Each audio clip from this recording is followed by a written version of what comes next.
Her smile shines as bright as the stars at night. Her heart is as kind as can be. She has the patience of a saint, but if you push her, oh Lordy. A straight talker is Smiley. She's the salt of the earth. Make no mistake, she matters.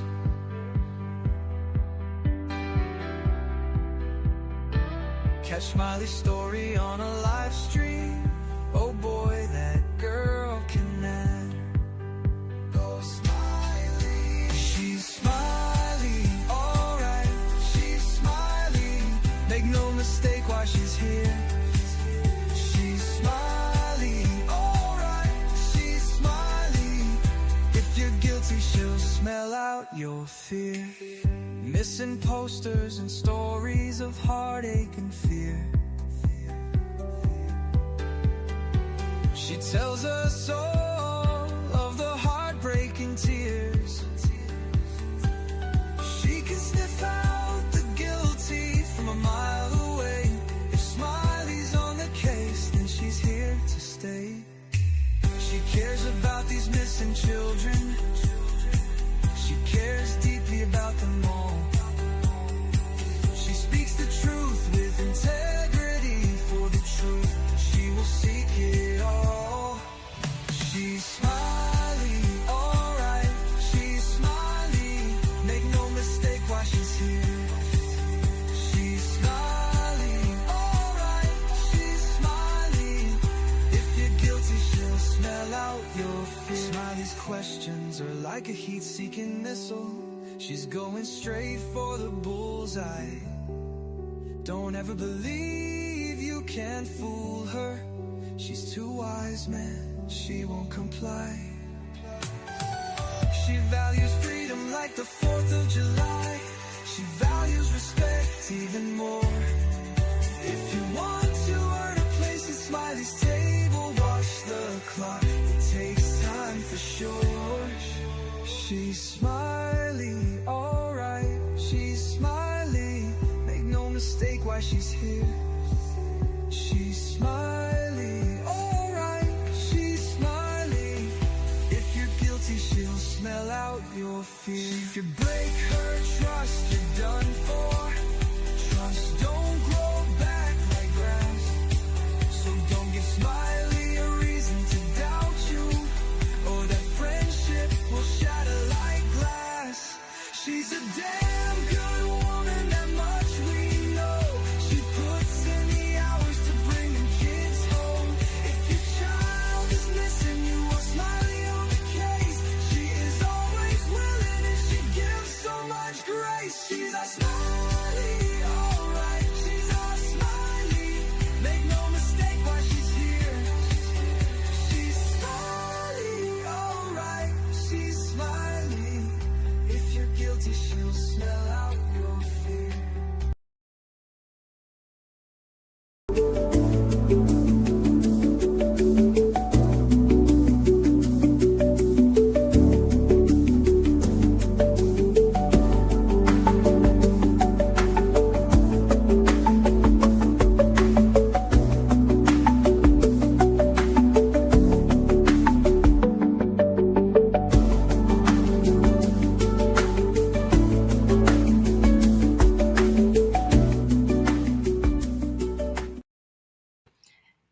Hello, hello again. Long time no see, honey.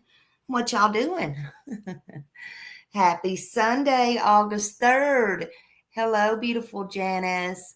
Thank you for coming in. Excuse me. Leslie, keep it real. Hello. I'm glad you're here too at the beginning. I am so glad.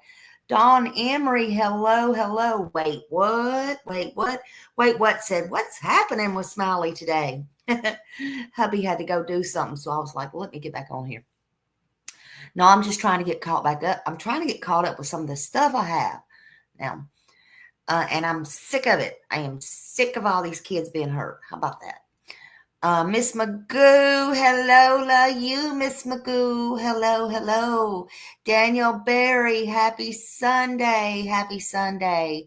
Gypsy Girl, hello. Robin N, hello. Betsy Mathis, hello, hello. WV, holla girl, hello, hello. Nice to see you. Nice to see everybody. Show poodles, hello. There's that beautiful poodle. There it is. So beautiful. Donna Smith, hello. Hello, everybody. Thank you for being here. I appreciate you being here. Everybody should be able to catch a live from me today. This is my third round. Ding, ding, ding, ding, ding. I'm feeling my oats this morning. Mary Harris, hello, hello. Selena Dixon, hi, nice to see you. Good to see you. Good to see you. So I am glad everybody's here. I hope everybody's dry. It is still raining here. My goodness, my goodness. Michelle Davis, hello. Welcome in. Welcome in, everybody. Please hit that thumbs up button. And, you know, I don't know. Just hit that thumbs up. We'll do what we can. We'll do what we can. Hold on a minute. I'm getting something here. Hold on.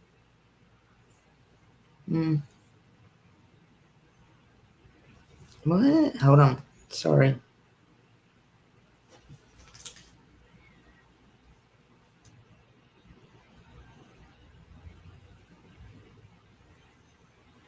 Okay. I don't have nothing to do with this or anything. Sorry. But anyway, yeah, so I just wanted to come on here a little bit. Hey, Elaine and everybody coming in. I'm sorry. I hope I didn't miss nobody.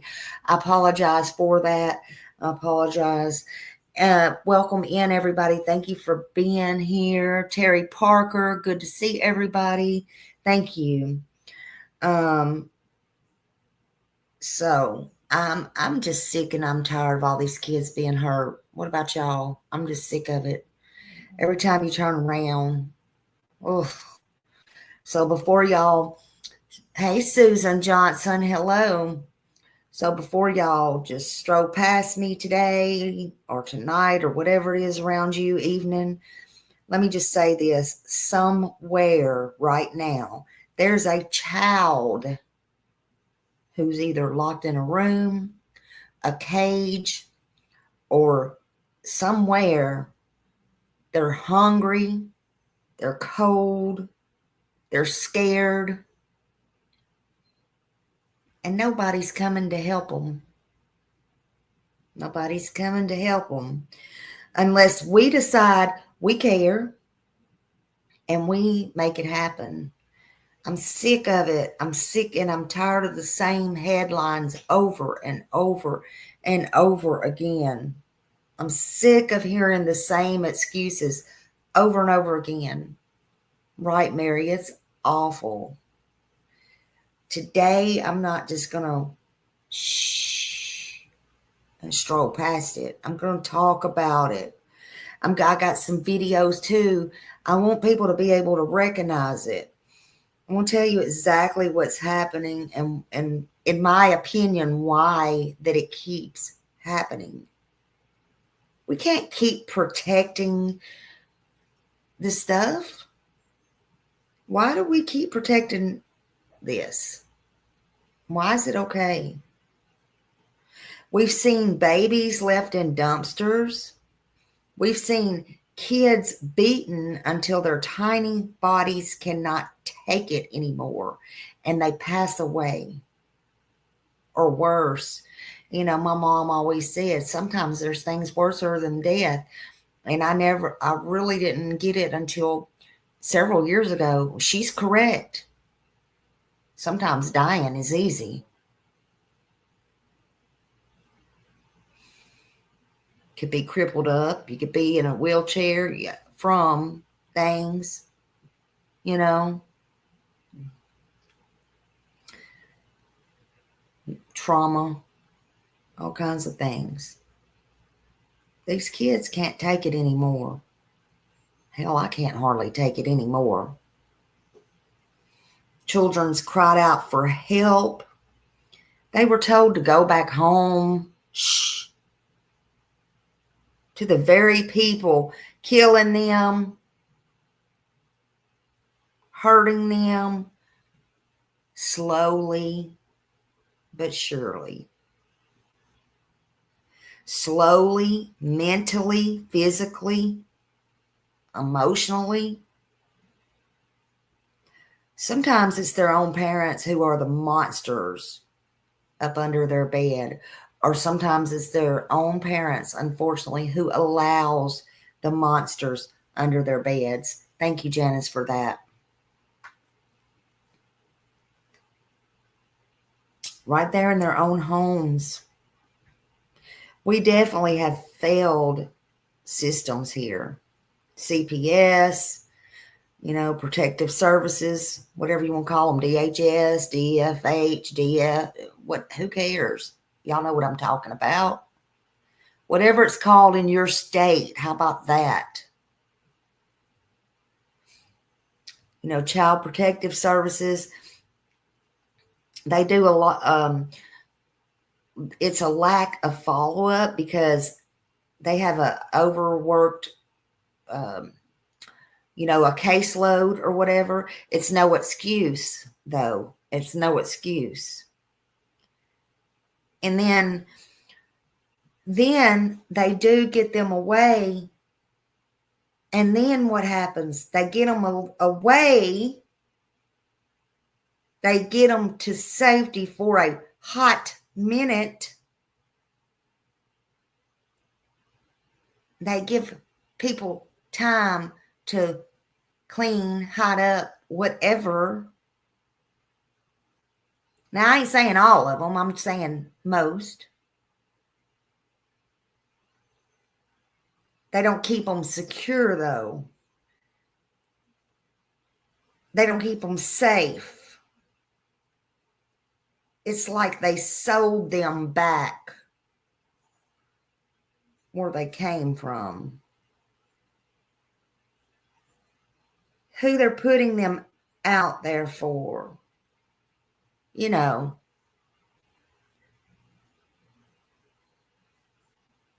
Who they're putting them out there for to find.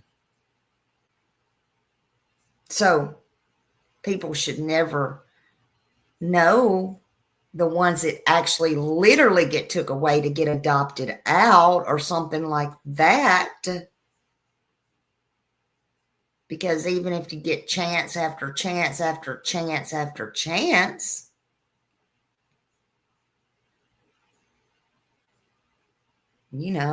people get the information and the world knows.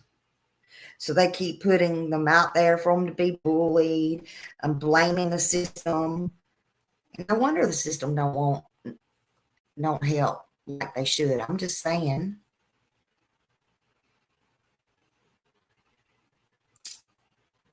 Oh, and if the shoe fits, I ain't talking about nobody in particular, but if the shoe fits.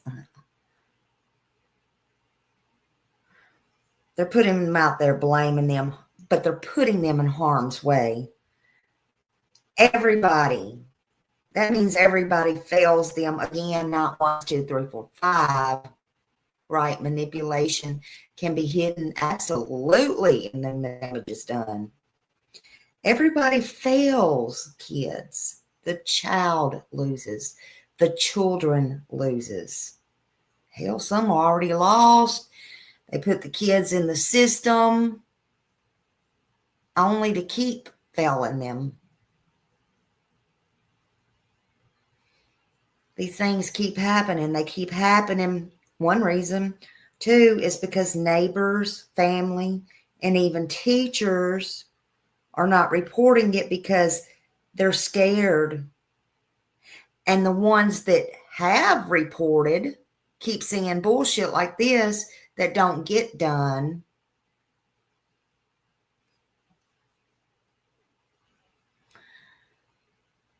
Smiley, in Birmingham, Alabama, a CPS caseworker take a baby from their parents, and while the custody of CPS, the baby was left in the car. I saw that, Michelle. How sickening. And they too should be held responsible. That's my opinion. Look, I don't care. I don't care if it's the law. I don't care if it's CPS. I don't care if it's the mom, the dad, the jackass, the rabbit in the backyard, the hens, the chickens. If you hurt a child or the elderly or the disabled or whatever, you need to be held responsible, whoever you are. Now, accidents do happen. Do I know that was an accident? No, I don't see how a CPS worker could forget to leave a kid in the car, but okay. I'm just saying. You know, some people think it's not their business, but it's everybody's business. And maybe some do report and nothing's ever done until it's way too late. But if they are scared, if you're scared, you know, over a phone call, that's crazy. Think about a child. Think about how scared they must feel. Sometimes people think it's pointless because abusers get the short sentences. Sometimes, again, they even get the kids back. Well, it's not pointless. It's not pointless to the kids getting abused. I'll tell you that. It might be pointless to you. It might be pointless to me, but it's not pointless to the kids.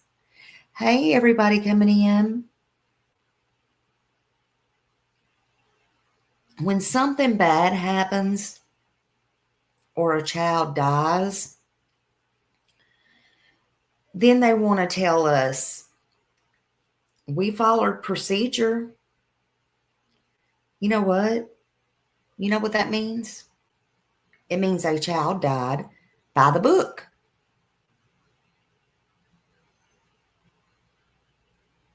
It's that simple. That's not a system.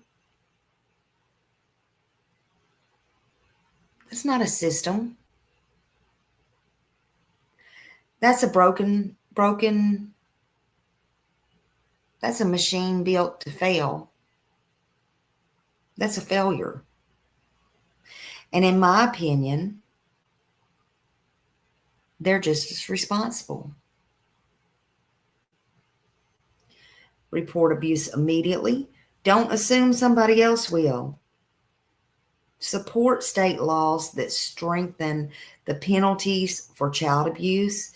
Demand the oversight for child protection agencies. If you can volunteer, volunteer. You can sit behind a phone. You can sit behind a computer. You sit here, don't you? Then go volunteer. Go donate to safe houses, foster care programs, anybody that is trustworthy of advocacy for any of these groups. They need your help. Because silence is the abuser's best friend. Did y'all hear that? Silence is the abuser's best friend. If we don't speak, if we don't fight, the next headline might be your child that you love. And this so-called school teacher, this freak that did this over at Devil's Den over in Arkansas, this monster, this devil. Oh, and by the way, did y'all know I'm sorry, let me back up. I don't know who they are, but they don't like it that we're calling him an evil monster. What? I got more words. I just got to have time to think of them. Excuse me? Yeah, give me time.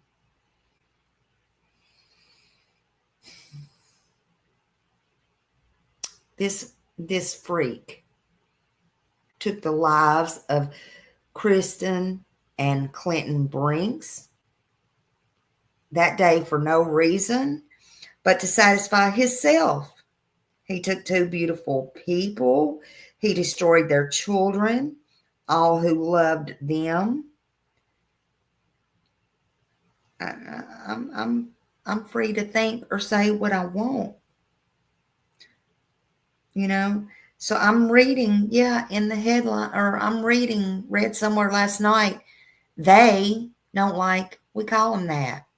I say F you, whoever that you are. I don't really care what they think. I got a mind of my own.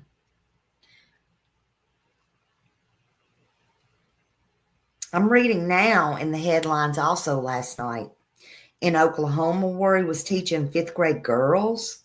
Get this. Get this. He told them, some of them, that he wanted them to be his girlfriend. And he would bring them candy and other things. In other words, he was grooming them. He would tickle them.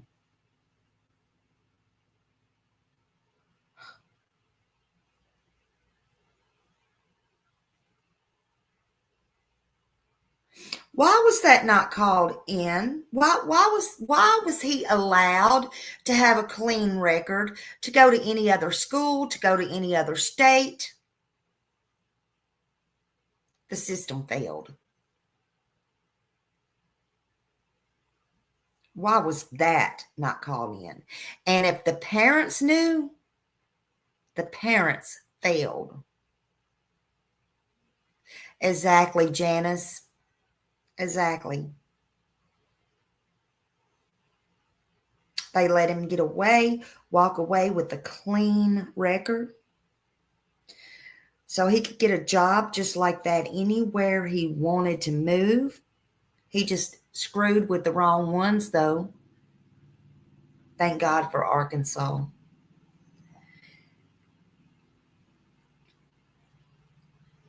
You know, anywhere he wanted to move. Now, can we say add murder to his resume? This can't happen again, people. Right now, somewhere, a child is locked in fear.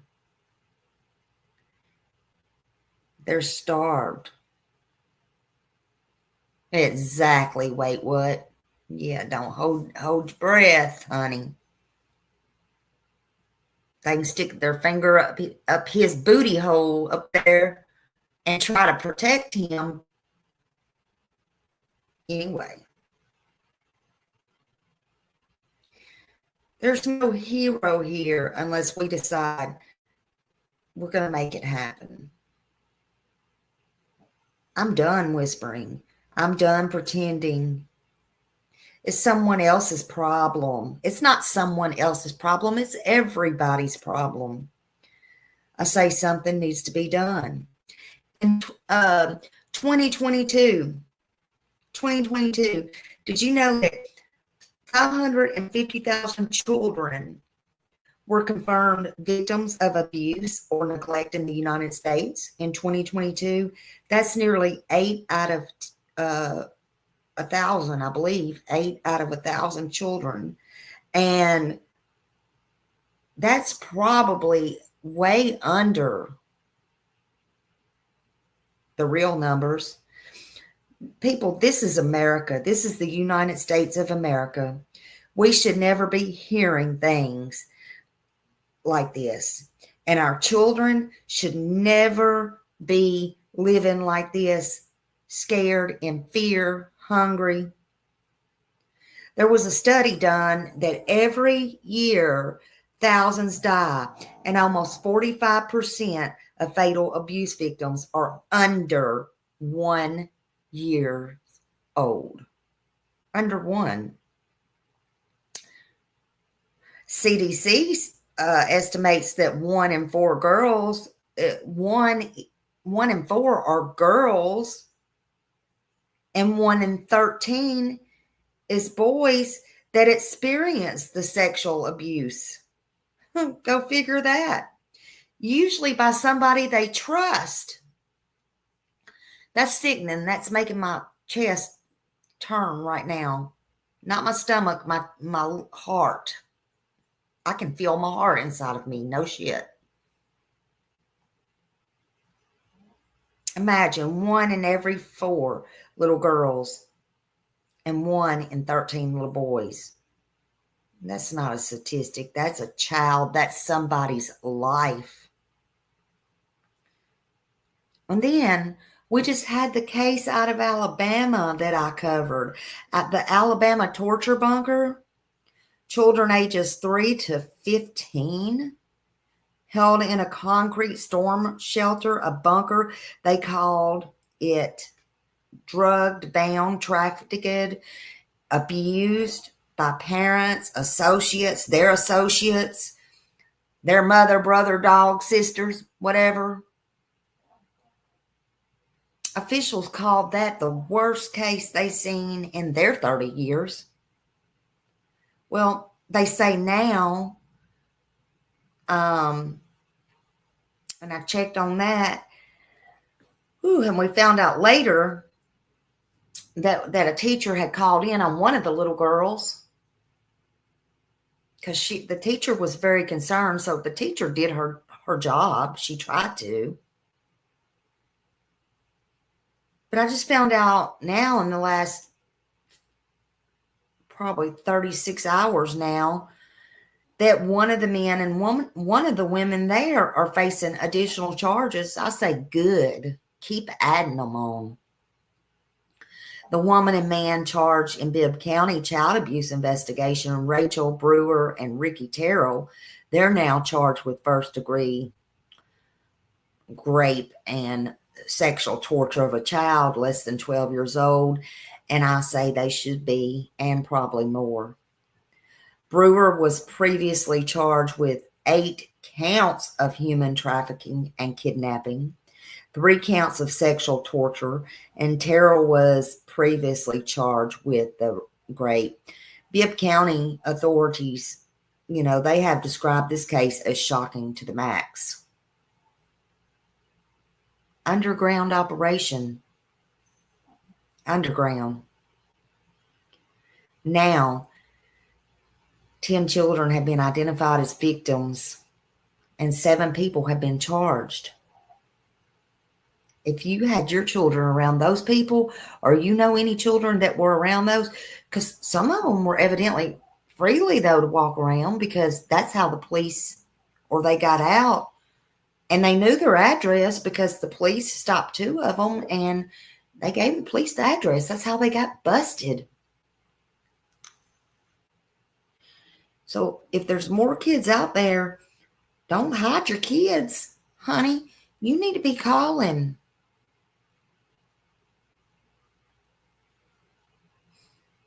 Also, that Ford White foster home down here in Florida, 9 children, ages 7 to 16. They were adopted and biological. They were caged. They were beaten with a cane. They were sprayed with vinegar. They were denied education. And at least one that we know in that case was sexually abused by an adult relative, of course. And there's no, in my opinion, that is the fact.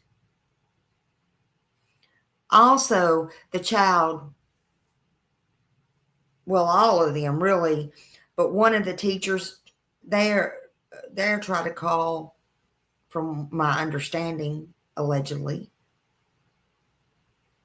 That could be your nephew, your niece, your child, your grandchild.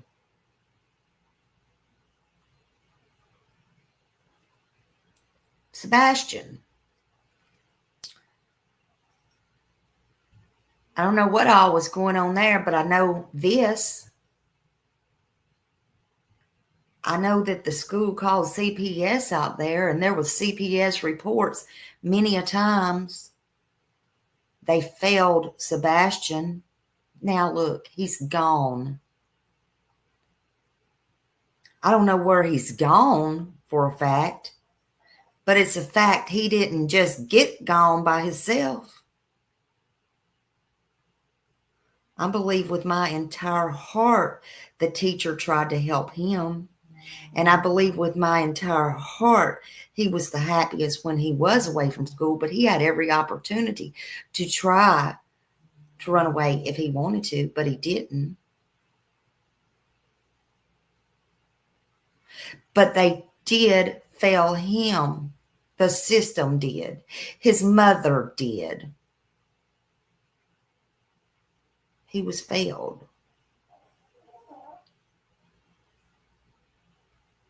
They failed him. Chris definitely failed him, and his mother did too, by knowing they come out there and also living under the same roof and allowing what went on just with Chris and Sebastian alone, and did nothing. She had a job. She went to work every day, every single day. While he was 3.5 hours away, he might have monitored her. He might have been on her, blah, blah, blah, blah, blah. But she had a job. She could have got on a phone there. Nobody could hold her back if she wanted to save her son or herself. She could have called CPS back. She could have called the school from a different phone or a different angle and said, look, this is really happening, but I can't because we will be harmed. They could have got their asses back out there with the police. She had every opportunity herself to do all that. She had her opportunity to pick up the phone and call Seth without him knowing from somewhere else about what was really going on. Even when they had that talk about we need to put him in a home, she could have picked up the phone separately at her job and called from somewhere else, slipped a note to somebody. Somebody could have called Seth and told him what was really going on, in my opinion.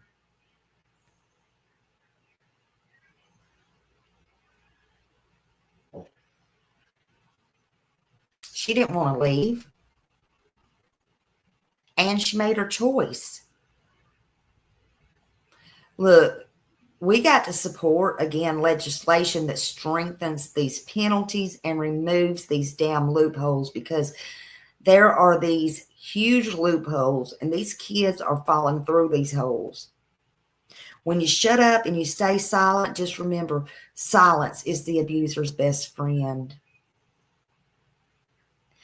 Some of the types of abuse are physical. That means hitting, kicking, punching, slapping. Some people burn.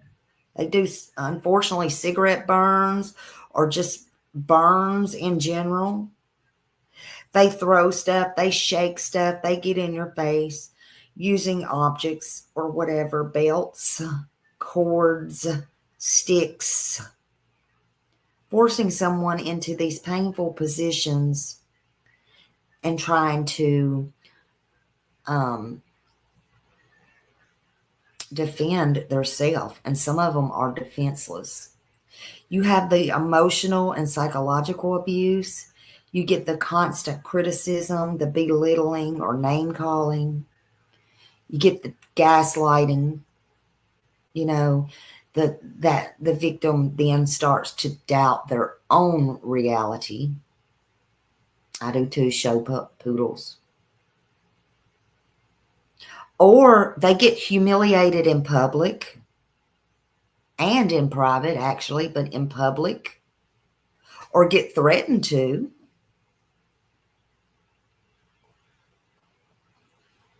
They get isolated from their friends, family, or any support systems. Then you got the sexual abuse, with any minor that's a minor. They can't consent to that. Touching.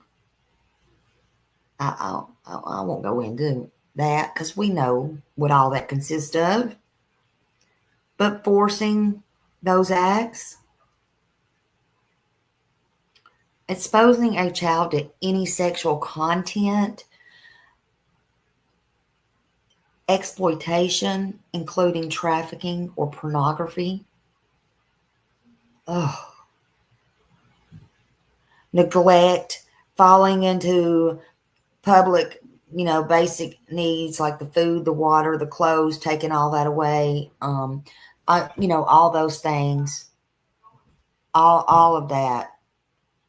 Not providing a safe living, abandonment, educational needs, sometimes enrolling them in different schools or not taking them to school. They have chronic truancy. Now, some of them,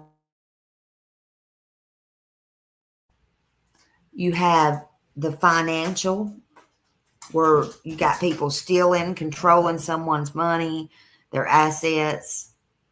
And this is more, I guess, for older, but it happens, Hey, T. Lee, remember when all this was said, posted? I can't recall her name, but her last name was a Spanish name. I think, I'm not sure. I think I do, but maybe I don't know. I'm not quite sure. But there's something that comes to mind, but I don't know. I don't want to say. But any of that exploiting vulnerable individuals and for financial gain and all that stuff. Then you got your online abuse, your harassment, cyberbullying, threats. They do the essay things through revenge porn and all that stuff online, controlling social media and all this stuff. They got the stalking, tracking through technology, abuse, like that. Ugh. And then you got your hospitals, your businesses. You got your hospitals, your daycares, all the things like that happens. It happens in schools. It happens everywhere. Foster cares, even nursing homes, Well, we know prisons, care faculties. They include all physical, emotional, sexual neglect by everybody, by the authorities, people you're supposed to trust. But children, they're not the only ones abused. Elderly and the vulnerable, and these sick people, they go for the vulnerable, right? No matter what age, people who are disabled, they thrive on that. Again, it could be your kids. It could be your aunts, uncles, brothers, sisters, moms, dads, grandparents. It can happen. We live in this world that's gone completely, especially lately, completely freaking crazy. But out here, we live in the United States of America. This stuff should never, ever be going on. Not here. Not here. We should not be hungry. Our kids should not be hungry. Even if we're hungry, our kids should never be hungry. You know, when they can't have snacks or eat, anyone mistreated due to any abuse, people need to wake up and they need to pay attention. I'm sick of it. I'm sick of it. We don't know what we don't know. Bullshit. We know. And we're choosing silence. And guess what it's doing? It's choosing their suffering. Let's turn that around. Let's turn it around. Fighting for the children is the only fight that matters. Stop the silence. Help the helpless. Let's watch this video. Maybe this will help y'all a little bit.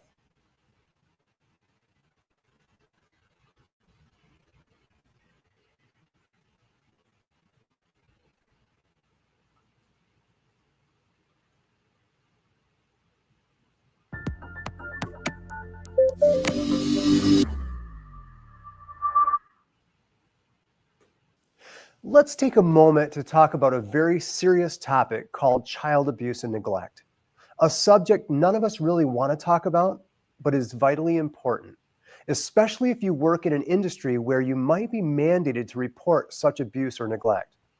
First, though, let's cover a little bit of background about this subject.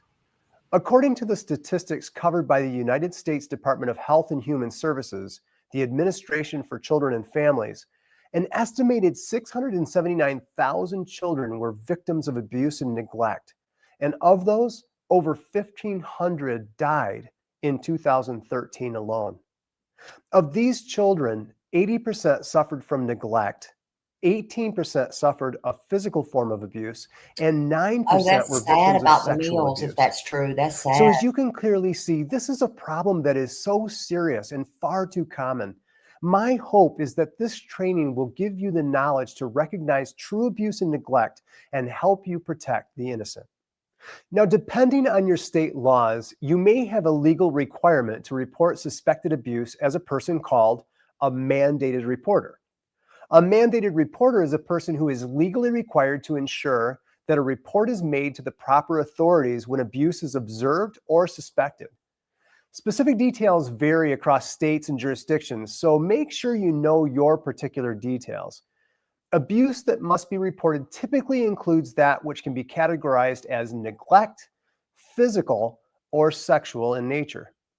Mandated reporters may be paid staff or volunteers, but who have assumed full or even limited responsibility for the care of a child. And this often includes, but not limited to, teachers, daycare providers, EMS personnel, coaches, camp staff, and other professionals. Unfortunately, abuse can occur anywhere, and some examples might include like child daycare centers, schools, religious institutions, recreational and athletic programs, camps, residential facilities, and sadly, even at home. The most predominant type of abuse is neglect. Neglect is something that means despite available resources, the parent or legal caregiver fails to provide adequate food, clothing, shelter, supervision, and may not seek appropriate medical attention for illness or injury. Now, this can happen for a number of reasons, but may specifically include a family crisis or a job loss, a serious illness to a caregiver, or a divorce or separation of parents. And that all leads to causing chaos in a household that also alters the structure or routines, or the home may seem that it has little space left over for the child. Now, indicators of neglect may include a child who looks undernourished and hungry. Now, these children might even become beggars for food because of this persistent hunger. The child might be more lethargic, like they're not getting enough sleep due to disrupted schedules. They've got noticeably poor hygiene. Maybe they're inappropriately dressed for the weather. The child may have injuries that can be attributed to a lack of supervision, including those kind of associated from being harmed by other people. The trigger that makes them suspect of abuse is that they say they have frequent accidents and injuries. Along with these injuries, they have a poor ability to relate to others and have poor self-esteem. Maybe they have attachment difficulties or other social problems like their inability to say no to inappropriate requests. These are all different ways we can suspect neglect and recognize that there may be a problem.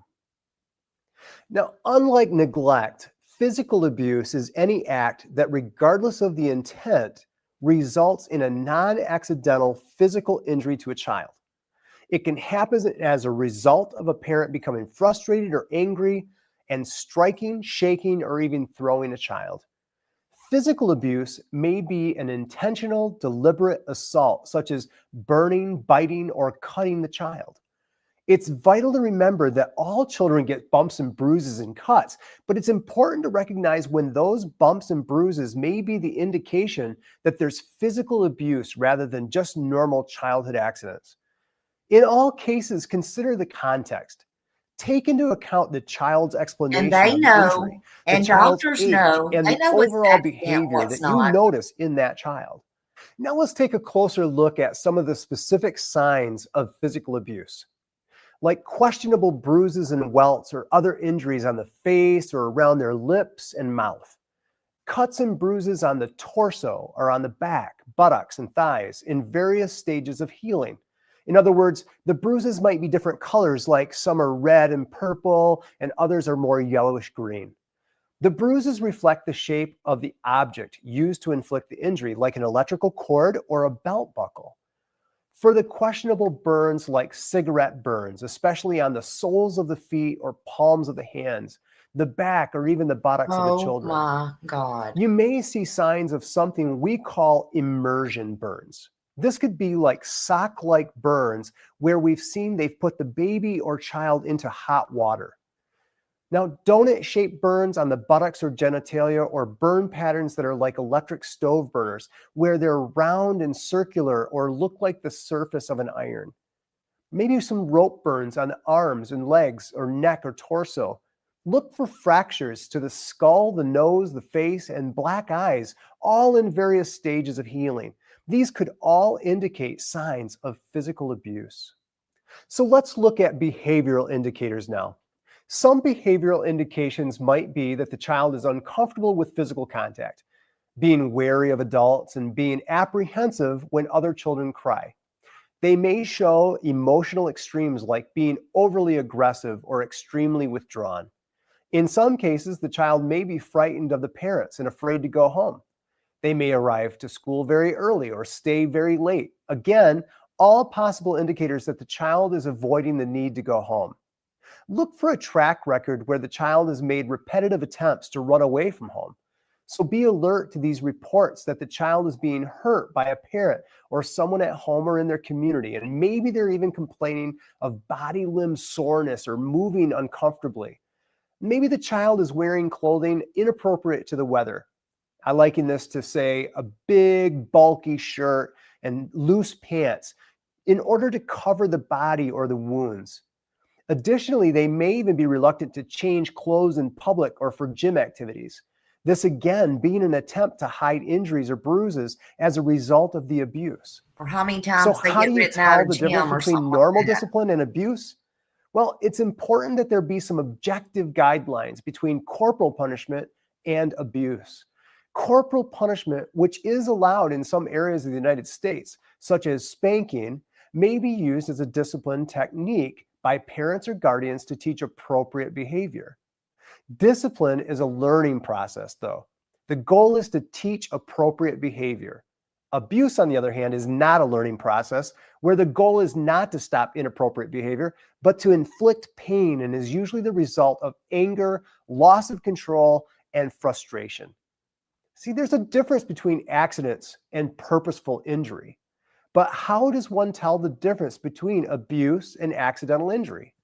Well, abuse and accidental injury can look similar, but there are important differences, and they are that cuts and bruises caused by accidents normally occur in outside areas of the body, like the elbows and the knees, but accidental injuries to soft tissue areas like the stomach and the buttocks are way less likely. Now, if the same type of injury happens frequently, it's less likely to be an accident unless it's in a location that's socially acceptable for the appropriate age and activity level of the child.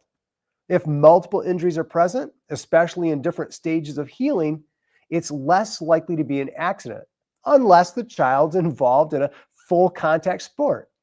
If a series of injuries appear in a pattern or resemble an object like an electric cord or a wooden spoon, well, that's very suspicious, and it may have been inflicted by abuse. If a child's caregiver gives an explanation for injuries that's not consistent with the facts, then the injury may be suspect. Sometimes examples can be helpful, so here's a couple. Steve, a 10-year-old boy, arrived at school with a bruise on his elbow and a scrape on his knee. And so you ask him what happened, and Steve says, well, I got hurt riding my bike when I hit a curb. I fell on the road. He says his father gave him a spanking because he told him not to ride on the road. Now, Steve's father states the same exact thing when he picks up Steve from the school. And Steve was glad to see his dad. In this situation, abuse would not be suspected. See, Steve's injuries are consistent with his explanation. His father's explanation was the same, and his injuries are on the outer bony areas of the body, not the soft inner tissues. Steve behaved normally with his father and had no bruises or injuries from the corporal punishment, again indicating this was probably not abuse. Now here's the second one.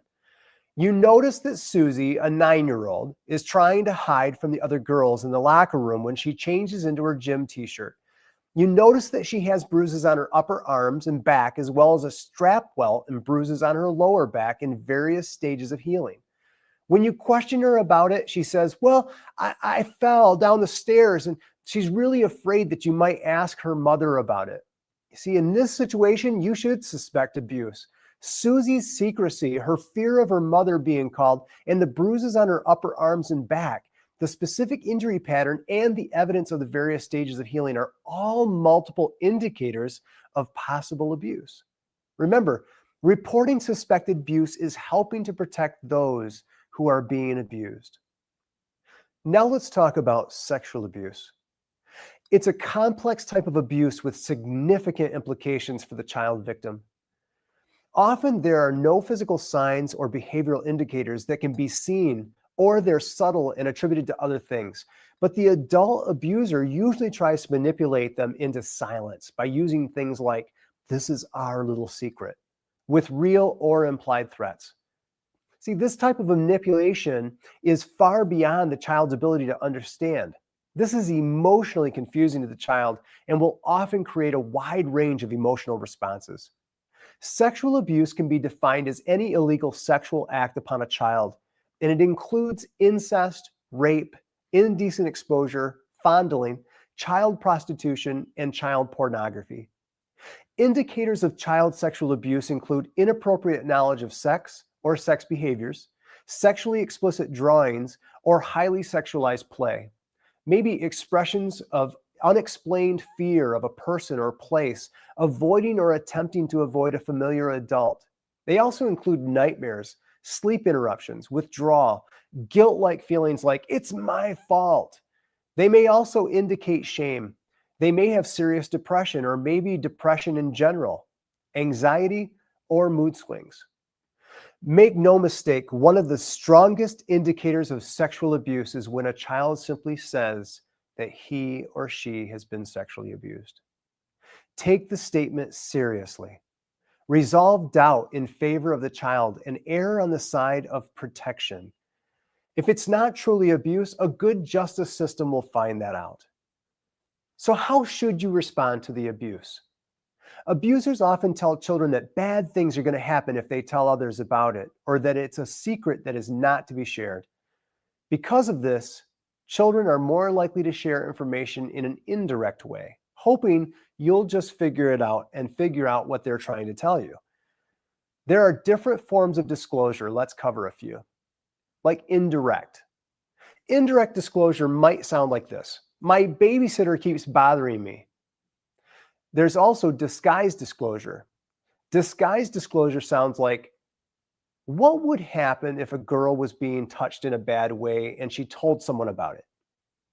A disclosure with strings attached might be something like, I have a problem, but if I tell you about it, you have to promise not to tell anybody. So if a child wants to tell you something, listen to them, but remain calm. Y'all better pay attention. Encourage the child to tell you what happened, but please don't press the child beyond that which they're willing to provide. It's important not to promise that you won't tell anyone else either. Let the child know that you may need to tell someone else in order to help them. Remember, you're not responsible to prove that the abuse or neglect occurred, just that you have a suspicion that a child is being abused or neglected. If you have a reason to suspect abuse has occurred, then report the situation to a local child protective service office. And if you're a mandated reporter, you have a legal responsibility to report. There may be a policy that governs who actually makes a report to Child Protective Services when abuse is suspected. It's important that you know your reporting policies and procedures. Please don't shirk your responsibilities, and please don't overestimate the strength and power of a healthy relationship that is simply good discipline and training. It's going to take discernment and wisdom on your part, but when you do suspect true abuse because of multiple indicators, you're acting on the part of a true rescuer for a child who may be in serious danger. Absolutely, and you cannot let it go. We have to listen and pay attention to what the oops, I think I cut my sign off. What the children are telling us. We have to, and we have to try to believe them over whatever. Until you get to the bottom of it. There's just no way around it. Hold on here just a minute.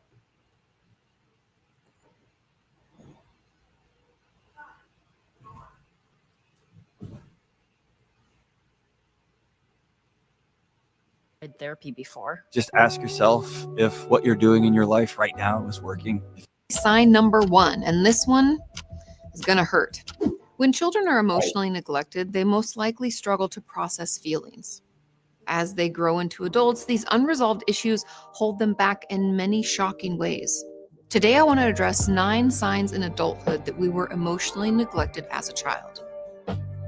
When I was in graduate school, we were taught that emotional neglect is a form of child abuse that occurs when a parent deprives their child of basic emotional needs. Things like comforting your child when they cry, asking them how they're doing, and supporting their emotional expression. And while that's still true, after spending thousands of hours with patients, reading all of the latest studies, and speaking with colleagues, I believe that focusing on the cause isn't enough, because most of us who were emotionally neglected didn't know it was happening at the time. We need to talk about how it can show up in our lives as adults, which leads me to sign number 9, being out of touch with our emotions. When you write, your tone influences how readers respond. With Grammarly, just highlight your text and type how you want to sound. Get your message right every time. Download it for free at Grammarly.com. This means that if I were to ask you to identify what you're feeling today, you might not be able to give me an answer. You won't know how to explain what agitation or even excitement feels like to you. And if you do feel something, you have no idea how to experience it and regulate it. Emotions, because they are so foreign to us, can feel out of control. We never got the chance to get to know our emotions or learn how they can be used, so we slowly lost touch with them. The reason this is the first sign I want to talk about is because it's at the crux of emotional neglect. When our parents don't support our emotional expression, it's often done because they themselves can't handle emotions. They are stunted, and therefore they can't support our natural reaction to the world. They have to suppress it or ignore it altogether. And I'm not saying this to condone their behavior at all, rather to help us understand why this could have happened. Sign number 8, being extremely defensive. A member of our community shared their experience with this. They said, I hate the question, what are you doing? Because it makes me feel like I'm doing something wrong and I'm being told to justify my stupid behavior right now. It triggers the worst fight or flight reaction in me. And I can't stand that I get so pissy about it because it's like never coming from a bad place. It's always genuine curiosity. Yet I can't hear it without feeling like I'm being shouted at. When our emotional expression is constantly being suppressed, maybe we were told to stop crying or to just get over it, or we were ignored until we quote unquote calmed down. Hey, Heaven. When someone asks us how we're doing or what we're doing, it can feel like an attack. Like they're going to treat us just like our parents did and we're going to get in trouble. It's almost like us just being there and having feelings is too much. That's another key issue with emotional neglect. When we don't get support for how we feel, any amount of feeling can feel like too much. Hi, Carol. I used to hear this a Everybody lot in my coming Hello, practice. hello. Patients would tell me that they were scared to open up or talk about what was going on because they thought they would drown in it. Like all of the emotions they've stuffed down would somehow sweep out and like swallow them whole. And of course, it would feel like that if we were never allowed to have feelings at all, right? The idea of expressing anything is too much. In fact, we could have been told that we were always too much. So we associate emotions with being too much. Therefore, when someone comes along and wants to check in with us, we don't think it's safe. We get defensive and we shut down. Number 7, people pleasing. Now, I'm not talking about someone who wants to just keep the peace sometimes or goes along with things. That's a I'm big talking one. about doing whatever we can to ensure that other people are okay first. Because it's only when everyone else is okay that we know how to relax. That's why people pleasing is really just a form of manipulation. And yes, I was just as offended by that when my own therapist said it to me, but it's true because we're trying to ensure others are happy so that we can be okay, which makes sense if we were emotionally neglected. We didn't know how to check in with ourselves. We only knew how to read other people and check in with them, meaning that if our parents were upset, that could mean that they were even more distant or cold towards us. And so it was in our best interest to keep them happy. Without realizing it, we may have been trying to keep them happy so that they would offer us the emotional support we truly needed. But that's just a thought. Number 6, we are often unable to ask for help. There was this meme going around where a guy was moving a couch and the other side of the couch was being held up and wheeled by an office chair. Have you seen it? Anyway, the caption reads, "Them, how good are you at asking for help when you need it? Me," insert this guy. And it's funny because it's true. When we grow up thinking that we're too much and every feeling we have shouldn't be had at all, we can think that our needs aren't okay. Therefore, we don't feel comfortable or even warranted in asking someone else for assistance. And if you consider back to sign number 8, that we're extremely defensive, we can worry that if we do ask for help, it will be met with upset or frustration. And we don't want anyone to think that we are too much or we can't handle it. So we just don't even ask for help, even when we need it. Number 5, shame after even the smallest mistake. Our concerns, upsets, and painful feelings weren't accepted or maybe even acknowledged. So we grew up thinking we had to deal with everything ourselves. We could have even developed what I like to call toxic independence, where we take pride in doing everything ourselves. In fact, we don't need anyone else, ever.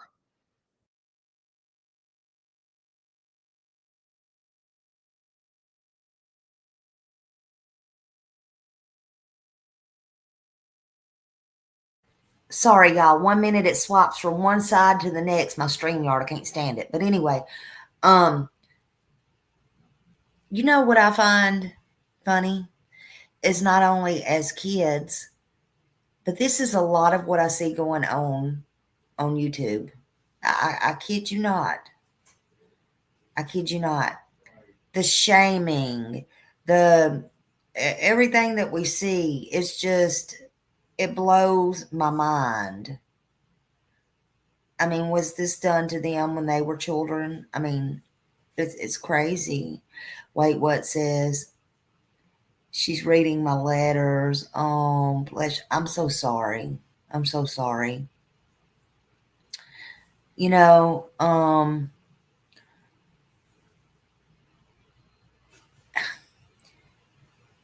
this is emotional abuse right here. Emotional abuse. And then to see grown people do it, it's wild.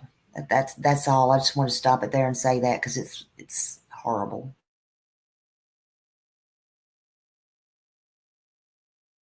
But this is really a reaction to our parents' inability to support us. And if we believe that we are supposed to do everything ourselves, then when we mess up, we can feel intense shame about it. Or, like a member of our community shared, I go to great lengths to cover up even the smallest errors. Because when people are mad at you, that means that they don't love you, so they cannot ever find out. This lack of outside support can put unnecessary pressure on us to be perfect when we all make mistakes, and that's really how we learn and grow. You know what I love? I love being a coach. Not only because I get to see my wife and my kids, I get to go to the gym, spend time working on myself, stay close to God. Sign number 4 is that we want to isolate all the time. Being around other people means that we are reminded that we're too much, and it can make us want to people please, and we can worry that they're going to ask us how we're doing. And honestly, it can all just feel too overwhelming. Therefore, it's easier to be by ourselves, right? It's less stressful to be alone. Or, as one member of our community states, I'm 35 years old and reading this under the comforter in my bed because that's my safe hidey hole, and no one can be mad at me if they can't interact with me. In many ways, not interacting with others feels safer. We can't let anyone down or be too much if we aren't around anyone else, right? Obviously, the tough side of this is that we actually do need others around. It's how our nervous system is wired. And even if we try to tell ourselves that it's better to be alone, that loneliness feeling will creep in. It's like we're trying to remove one stressor that we think is upsetting us, and we end up creating an entirely different issue. Number 3, we compulsively lie. Compulsive lying is when we tell falsehoods out of habit because it feels safe, and sometimes for no reason at all. When this happens as a result of childhood emotional neglect, it's done because telling the truth may not have been accepted or safe. If we spoke up and said how we really felt, it could have been shut down or dismissed. If we actually asked for what we needed, it could have been ignored or laughed at. So we learned to lie to survive. As one person shared, it wasn't safe to trust the adults in my life with my feelings, so I developed a sense of safety in lying. It helps me feel like my personal inner truth is protected because nobody can invalidate it if they don't even know about it. The problem with this is, while it may have helped us when we were growing up, as we get older, it can lead to other problems like issues at work or in relationships when they find out that we lied about something important. It can be stressful, hurtful, and just like the isolation we talked about, it can cause other issues for us. Sign number 2, difficulty making decisions. If we aren't in touch with our emotions, we often feel like we don't know who we are or what we want. And this can make it hard for us to decide between one thing and another. Also, if we're more of an anxious people pleaser type, we can worry that we're going to make the wrong decision and upset somebody else. So we can feel frozen when we're asked to decide. Speaking of frozen, this particular sign could also be a result of going into freeze. You know, our stress response, fight, flight, freeze. If having an opinion or a strong response to something was never okay, it can be triggering to be asked what we want and push us into our stress response. And finally, sign number 1, and this one is going to hurt. We seek out unavailable partners. I know that's a hard truth, but when our parents weren't emotionally attuned with us, we can think that that's what relationships look like and go out into the world seeking it out. When we find someone who isn't emotionally available, we can feel comfortable and want to attach to them because it's what we Wow. know as normal. And even if someone who is healthy and emotionally available seeks us out, we can feel like they're clingy or they just give us the icks. But don't worry, this is something we can overcome through therapy and by being curious, not judgmental, about who we are attracted to. It does take time and you may be uncomfortable with it at first, but trust me when I tell you that it does get better. Know that even though our childhood may not have been the best, in fact, Whoops, sorry about that. She was just going, she was leaving. I think I have one more from her. It's a little bit shorter. I like her. She's got a lot of stuff. Katie Morton. Let me make sure that's from her. Hold on just a minute.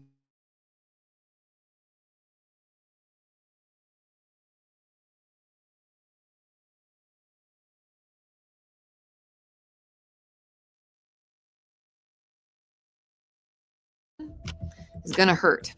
When children are emotionally neglected, they most likely struggle to process feelings. As they grow into adults, these unresolved issues hold them back in many shocking ways. Today, I want to address 9 signs in adulthood that we were emotionally neglected as a child.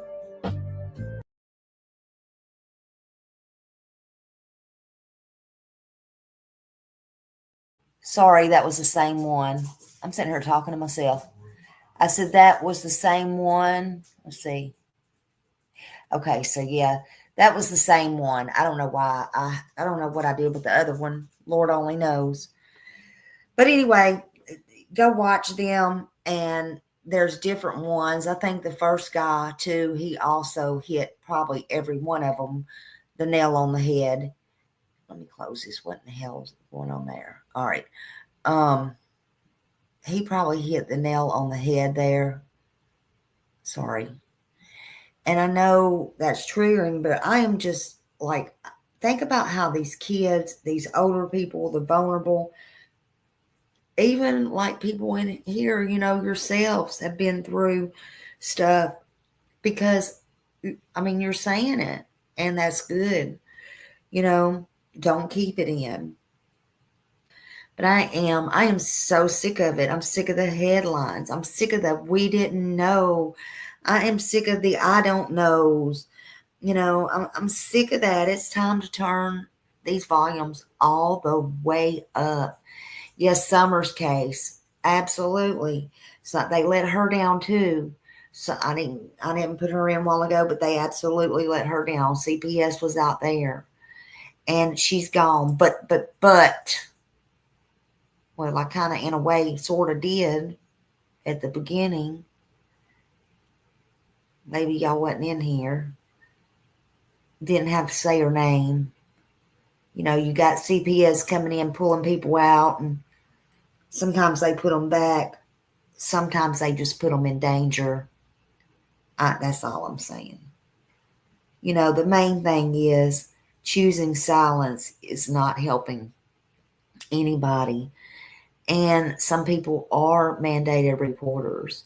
Don't give up if you are reporting and you feel nothing happens. Just if some of these cases, Bibbs counties about, we don't know what would have. I don't know. I'm not a mind reader. I'm not God. I don't know the future. I don't know what would have or would not have happened. But there's a good chance that if, people wouldn't have gave up, that somebody would have come along that had a heart and the right thing would have happened. Stop staying silent. Stay on it. Keep talking. Keep on. For emergencies, if you're unsure what to do, you can always call the Child Help National Hotline at 1-800-422-4453. But here's the thing. I did make a poster, and I put it up. I'll put it up again. It was only a few days. It should still be on there, where there's a specific number you can call for child abuse for every state, all 50 states. If you need to use it, call. Because you might be nervous, but how do you think that child feels? Maybe they're hungry. Maybe they're scared. Maybe they're hurt. These people can't jump through the phone and eat you alive. So I just wanted to come on here and share that information. Look, I hope it helps somebody. I don't know. But I appreciate every one of y'all being here. I appreciate my mods. I know it's not a great subject, but I'm just sick and tired of these headlines. I'm sick of them. sick of it. Stop hurting these kids. Stop abuse, period. Check on your elders. Check on your disabled, your vulnerable, your neighbors, people you hadn't saw. Check on them. Don't be afraid. All right, y'all have a good day. See you later. Thank you for being here. Bye.